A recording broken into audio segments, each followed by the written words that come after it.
اور صورتحال اب تک آپ دیکھ رہے ہیں کہ کیسا چل رہا ہے سلسلہ۔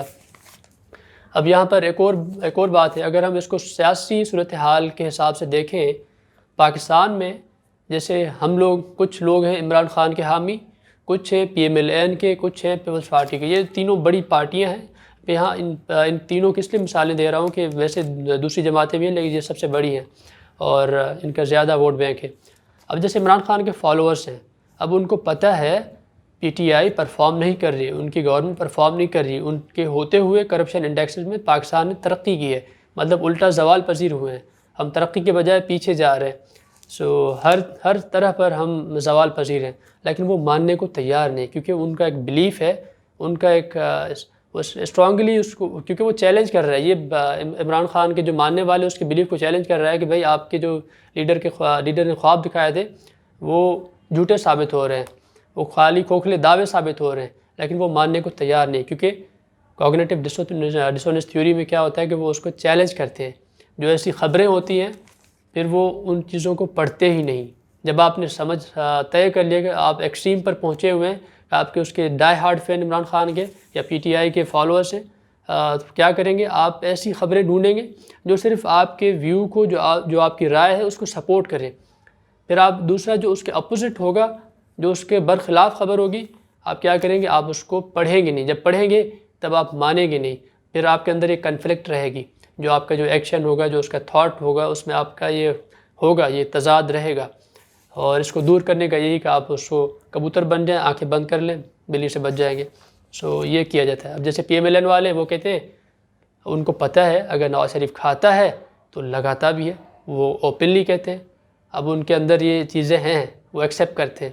اب یا پھر پیپلز پارٹی والے، ان کا ایک الگ سے ہے کہ ان پر جتنا کرپشن کا الزام لگا لو، وہ اپنی لیڈرشپ کو کبھی نہیں چھوڑتے، وہ ان سے انٹیکٹ رہتا ہے۔ اس کا جو ورکر ہے، اس کا جو وہ بھٹو کا چاہنے والا ہے، جتنے الزام لگا لو وہ کہے گا بھٹو زندہ ہے۔ اسی طرح یہ چیزیں چلتی رہتی ہیں۔ ہم صرف کیا کرتے ہیں، کنفرمیشن بائسنس میں وہ خبریں ڈھونڈتے ہیں جو ہمیں یا ہمارے ویوز کو سپورٹ کریں۔ ہمارے ویوز کے جو چیز اگینسٹ جاتی ہے ہم اس چیز کو رد کرتے ہیں۔ رد نہیں کرتے تو یہ پتہ ہوتا ہے کہ اگر جا بھی رہی ہے تو ہم ریشنل نہیں بنتے۔ ہمارے جو اس کو اتھارٹی کو چیلنج کرتی ہے یا پھر ہمارے جو ویوز کو چیلنج کرتے ہیں، بلیف کو چیلنج کرتی ہے، تو ہم اس کو تسلیم کرنے کو تیار نہیں ہوتی۔ یہ پتہ ہوتا ہے کہ یہ غلط ہے لیکن ہم نہیں مانتے، کیونکہ ہم اس وقت کوگنیٹو ڈسوننس تھیوری اور کنفرمیشن بائسنس کا شکار ہوتے ہیں۔ اب ایک اور بات ہے یہاں پر، جیسے مذہب کی ہے، میں یہاں پر مذہب کی کوگنیٹو ڈسوننس تھیوری کا ایک مثال دوں گا۔ ہمیں پتہ ہے کہ گناہ کریں گے تو ہمیں سزا ملے گی، لیکن ہم گناہ کرتے ہیں۔ یا پھر ہمیں پتہ ہے کہ ہم سگریٹ پئیں گے تو کینسر ہوگی، لیکن ہم سگریٹ پیتے رہتے ہیں۔ یہ کوگنیٹو ڈسوننس تھیوری میں ہوتا ہے۔ یہ چیزیں ہوتی ہیں جب آپ کے ایکشن کچھ اور ہوں، تھاٹس کچھ اور ہوں، جب آپ کے اندر قول و فعل میں تضاد ہو، آپ کو جو آپ کے اسٹرانگلی بلیف ہو اس کو چیلنج کرے، تو یہ چیزیں تب آپ انالائز کر سکتے ہیں۔ اب دوسری جو تھیوری ہے وہ ہے اسپائرل آف سائلنس۔ اب اسپائرل آف سائلنس جو تھیوری ہے، اس کو پیش کیا تھا ایک جرمن ریسرچر نے، اور اس کا نام ہے ایلزبتھ نوئل نیومین۔ انہوں نے جو تھیوری ہے یہ پیش کی تھی 1974 میں، پہلی مرتبہ یہ بک پبلش ہوا، اور جو تھیوری کا جو ڈیٹا ہے وہ جو کنڈکٹ کیا گیا تھا وہ لیٹ 60s اور ارلی 70s کے درمیان تھا۔ ٹھیک ہے، اب اس تھیوری میں یہ ہوتا ہے کہ آپ خاموشی اختیار کرتے ہیں ڈر اور خوف کے مارے۔ اب اس تھیوری کو ہی مد نظر رکھتے ہوئے چیزوں کو پرکھیں امر جلیل کا ویڈیو تھا۔ اب جیسے اگر میں نے کوئی اوپینین شیئر کیا، میں نے اپنی رائے شیئر کی، مجھے آئیڈیا تھا بیکلیش ہوگا۔ اب یہاں پر میرے پاس آپشن کیا تھا کہ یا تو میں خاموش رہوں یا تو میں بولوں اور گالم گلوچ کے لیے تیار ہو جاؤں۔ میں نے جو راہ اختیار کی وہ تھی دوسری، میں نے بولنا چاہا، میں نے بولا اور تیار تھا مینٹلی کہ مجھے یہ بیکلیش ہوگا، گالم گلوچ آئے گی۔ وہ ہو گیا۔ جیسے بہت سے امر جلیل کے چاہنے والے ہیں، وہ صرف اس لیے کھل کر سپورٹ نہیں کر رہے کیونکہ ان کو پتہ ہے کہ ہم معاشرے میں تنہائی کا شکار ہو جائیں گے، لوگ کیا کہیں گے، لوگ طنز ماریں گے، لوگوں کا ان کا ایک بڑی رائے جو ہے وہ اس کے خلاف ہو جائیں گے، لوگ اس کے خلاف ہو جائیں گے۔ اب انہوں نے اگر کوئی شیئر کر دیا ایسا اوپینین تو لوگ پتہ نہیں کیا کیا بولتے پھریں گے، پھر وہ اس چکر میں بولتے ہی نہیں۔ سو یہ چیزیں جب آپ اپلائی کریں گے روزمرہ کی زندگی میں، اور یہی چیز ہوتی ہے سیاسی باتوں میں اور سیاست میں. جب آپ فار ایگزامپل بات کریں مسنگ پرسنس کی، اب آپ کو کیا ہوتا ہے کہ آپ خاموش کیوں ہوتے ہیں؟ اگر آپ کو پتہ ہے کہ یہ چیزیں زیادتی ہے، جبر ہے، ظلم ہے، آپ یہ جانتے ہیں لیکن بولتے کیوں نہیں؟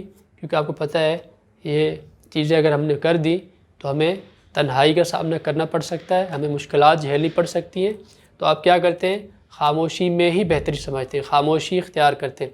اب ایک اور مثال ہے کہ یہاں پر اس کا الٹ بھی ہوتا ہے. کبھی کبھی ہم میجارٹی آف دی جو پیپل ہوتے ہیں، میجارٹی جو ہوتی ہے اس کے اوپینین کے خلاف نہیں جاتے، اور ہم اس کے چکر میں صرف خاموشی اختیار کر لیتے ہیں کیونکہ ہمیں تنہائی اور آئسولیشن کا ڈر ہوتا ہے. اور دوسرا جو گروہ ہوتا ہے وہ ہوتا ہے مائنورٹی میں. وہ کیا کرتے ہیں؟ جیسے اب عمر جلیل کو سپورٹ کیا گیا، یہ مائنورٹی گروپ تھا. میجورٹی جو تھا ریلیجس گروپ تھا، انہوں نے بیکلیش کیا، بڑی گالم گلوچ کی، سب کو کی ہے. لیکن یہ جو مائنورٹی گروپ تھا وہ اتنا اسرٹیو تھا، انہوں نے کھل کر بات کی ہے اور اس پر وہ حاوی رہے ہیں. سو جتنے بڑے سندھ کے صحافی تھے انہوں نے کیا کیا، سندھ کی سوسائٹی میں جب تقسیم ہو رہی تھی، جو سندھی سماج میں تقسیم ہو رہی تھی، اس کی کھل کر مذمت کی، کہا کہ ہم عمر جلیل کو سپورٹ کرتے ہیں، ہم اس کے ساتھ ہیں.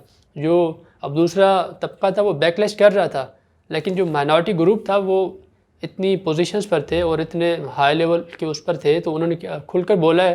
تو اب کیا ہوا ہے کہ اس چیز میں کمی دیکھی، اب وہ اس پر حاوی رہے. نارملی ایسا ہوتا ہے کہ جو میجورٹی کا اوپینین ہوتا ہے آپ اس میں خاموش ہو جاتے ہیں، آپ یوں سمجھ لیں کہ سرنڈر کر لیتے ہیں. کبھی کبھی مائنورٹی حاوی ہو جاتی ہے. سو یہ صورتحال ہے. اگر آپ میڈیا کے طالب علم ہیں، میڈیا سائنسز پڑھتے ہیں اور میڈیا سائنسز کے بارے میں جاننا چاہتے ہیں، تو یہ چیزیں آپ انالائز کریں، پڑھیں، سمجھیں، اور آپ کو یہ آگے کام آئیں گی. اگر یونیورسٹیز میں یہ چیزیں نہیں پڑھائی جاتی یا پاکستان میں کوئی ایسا کام نہیں ہوتا تو یہ ضرور ہونا چاہیے. دنیا بھر میں ہوتا ہے، بھارت میں ایسے لیکچرز موجود ہیں، انگریز بناتے ہیں اور اسی تھیوریز کے بارے میں بتاتے ہیں. پاکستان میں مجھے کوئی ایسا خاص ابھی تک کوئی نہیں دکھا جو میڈیا کی تھیوریز کو ڈیفائن کرے یا پھر میڈیا لٹریسی کے بارے میں بات کرے یا پھر ڈیجیٹل لٹریسی کے بارے میں بات کرے. ایسا نہیں ہوتا، اور ایسا اس لیے نہیں ہوتا کیونکہ جو میڈیا کے اسٹوڈنٹس ہیں وہ بھی نہیں دیکھنا چاہتے اس مواد کو، وہ بھی اس بارے میں بات نہیں کرنا چاہتے، وہ بھی صرف ڈگری چاہتے ہیں. جب آپ ڈگری چاہتے ہیں تب ایسا ہوتا ہے کہ پھر جو چیزیں آپ کے سامنے ہیں، جیسے میڈیا کے اسٹوڈنٹس باہر نکل رہے ہیں، جو مارکیٹ میں جا رہے ہیں، اور جیسا میڈیا ہمارا چل رہا ہے، تو ایسی صورتحال کا سامنا کرنا پڑ سکتا ہے. سو یہ میڈیا جو اکیڈمکس ہیں، جو میڈیا پروفیشنلس ہیں، ٹیچرس ہیں، ان کے لیے ضروری ہے کہ وہ بھی بچوں کو ایسے ڈیفائن کریں اور اسٹوڈنٹس کو سمجھائیں، اور جو تھیوریز ہیں ان کو روزمرہ جو ہماری جو سچویشنس ہیں ان کے مطابق بتائیں، ان کے مطابق ایگزامپلس دیں کہ دیکھو ہم اگر یہ تھیوری یہاں اپلائی کرتے ہیں تو یہ نتائج نکلتے ہیں، یہ تھیوری یہاں اپلائی کر سکتے ہیں. جیسے عمر جلیل کے واقعے پر اب ہم 2 تھیوریز کو اپلائی کر سکتے ہیں. ایک تو کوگنیٹو ڈسوننس تھیوری تھی جو ہم نے پہلے بات کی، ہم نے کیا کیا، کنفرمیشن بائسنس سے اس کا ایک پارٹ تھا، اس کو زیادہ بات کی ہے کہ ہم نے سلیکٹیو ایک ویڈیو اٹھایا، اس کا پورا جو طویل سیشن تھا اس میں سے وہ اٹھایا کیونکہ ہمارے اس کو بلیف کو سپورٹ کر رہا تھا. اب دوسرا اسپائرل آف سائلنس کا وہ آپ کے سامنے وہ بھی بتا دیا. سو امید ہے آپ کو یہ سیشن، آپ کو یہ لیکچر اور یہ شارٹ ویڈیو جو ہے پسند آیا ہوگا. اگر آپ کو اور ایسے ویڈیوز دیکھنے ہیں تو اپنی رائے ضرور دیں تاکہ ہم میڈیا پر پھر مزید ایسی باتیں کرتے رہیں. فی الحال یہ تھا. اپنا اور اپنے پیاروں کا خیال رکھیے گا. اگلے ولاگ میں آپ سے پھر ملاقات ہوگی. تب تک کے لیے اجازت دیجیے. اللہ حافظ.